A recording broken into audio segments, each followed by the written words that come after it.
এই একটা পাপ যদি কেউ না করে ইনশাল্লাহ সে জান্নাতে যাবে, যতই পাপ করুক না কেন। বাসায় মা বোন যারা আছে অনেকেই দেখা যায় চুল আশ্রয় চিরুনি পরে গেলে বলে আজকে মেহমান আসবে। কি আসবে আজকে? মেহমান আসবে আজকে বললেই শিরক। বাসা থেকে বের হচ্ছেন, আপনার পাঞ্জাবিটা একটু আটকে গেছে, আপনার স্ত্রী বলছে একটু বসে যান, অমঙ্গল হতে পারে, বসেন, বাস মুশরিক, শিরক হয়ে গেল। মুসলিম সমাজে রন্ধ্রে রন্ধ্রে শিরক। এখন রাস্তাঘাটে উঠতে বসতে পেপার পত্রিকা খুললেই শিরক। পেপার খুলবেন রাশিফল, সিংহ রাশি কন্যা রাশি, দিনটা কেমন যাবে বিশ্বাস করলেই মুশরিক হয়ে যাবে। রাস্তার পাশে টিয়া পাখি দিয়ে ভাগ্য পরীক্ষা করছে, হাতটা দেখে দেন তো ভাই কি আছে, বললেই শিরক হয়ে যাবে। আংটি বিক্রি করছে, আংটি পরলে রোগ ভালো হবে, হাতে দিল রোগ ভালো হবে এই উদ্দেশ্যে, মুশরিক। হাতে দিয়েছে রোগ ভালো হবে, আমার ডায়াবেটিস ভালো হয়ে যাবে, বিসমিল্লাহ, ব্যাস মুশরিক, নাউজুবিল্লাহ। এই আকীদা নিয়ে পড়লেই মুশরিক। মুসলিম সমাজে অহরহ শিরক আছে।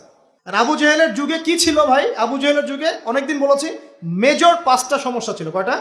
মেজর 5টা, মাইনর সমস্যা অনেক, মেজর 5টা। এক, আবু জেহেলের যুগের বেশিরভাগ মানুষ শিরক করতো। কি করতো ভাই?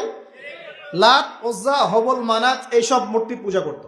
এখন হয়তো মুসলিম সমাজে এটা নাই ঠিকই, কিন্তু মুসলিমরা এখন কবর মাজার পূজায় শুরু করেছে, করে নাই?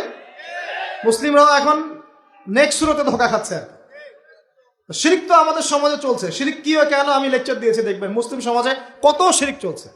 আবু জেহেলের যুগে শিরক ছিল, এগুলো বলতে থাকলে এটা নিয়ে আলোচনা করতে হবে। আলোচনার টপিক আমার আজকে অন্যরকম। আবু জেহেলের যুগে কি ছিল ভাই? শিরক ছিল, সমাজে রন্ধ্রে রন্ধ্রে শিরক ছিল। এখনকার সমাজেও শিরক আছে। তারা লা ইলাহা ইল্লাল্লাহ না পড়ে শিরক করতো, আমরা পড়েও শিরক করি। আল্লাহ পাক আমাদের সবাইকে শিরকের পাপ থেকে হেফাজত করুন বলি আমি। এই একটা পাপ যদি কেউ না করে ইনশাল্লাহ সে জান্নাতে যাবে, যতই পাপ করুক না কেন।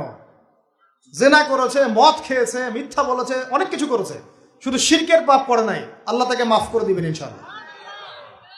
বিশ্বাস করলেন না কথাটা?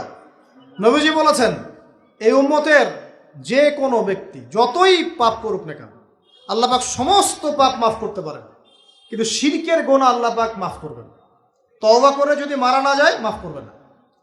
একটা এক্সাম্পল দিয়ে বোঝাচ্ছি, তাহলে ক্লিয়ার হয়ে যাবে। মনে করেন কেউ একজন জেনা করেছে, তওবা করার সুযোগ হয় নাই, মারা গেছে, নাউজুবিল্লাহ। এখন আল্লাহ পাক কিয়ামতের মাঠে এই জেনার পাপটা মাফ করে দিতে পারেন, যদিও সে তওবা করে নাই। যদিও সে তওবা করে নাই, আল্লাহ পাক এই পাপটাও মাফ করতে পারেন। কিন্তু একজন ব্যক্তি শিরক করেছে, তওবা করে নাই, কিন্তু এই অবস্থায় যদি কাল কিয়ামতের মাঠে আল্লাহর সাথে সাক্ষাৎ করে, আল্লাহ তার গুনাহ মাফ করবে না। এই শিরক আর অন্য পাপের এই হলো পার্থক্য। তাহলে সবচেয়ে কোন বিষয়টা থেকে আমাদের বেঁচে থাকা উচিত ভাই? শিরক কি ও কেন, একটা বই পাওয়া যায়, কিনে নেবেন। কিতাবুত তাওহীদ একটা বই আছে, পড়ে নেবেন। কোরআন সুন্নাহর আলোকে বিশুদ্ধ আকীদা, এরকম অনেক বই পাওয়া যায়। আর আকীদা সংক্রান্ত একটা অনবদ্য বই হলো আল আকীদা আত তাহাওয়িয়া। এই 4-5টা বই পড়লে আপনার শিরকের কনসেপ্ট ক্লিয়ার হয়ে যাবে ইনশাআল্লাহ। আল্লাহ পাক আমাদেরকে পড়াশোনা করার তৌফিক দান।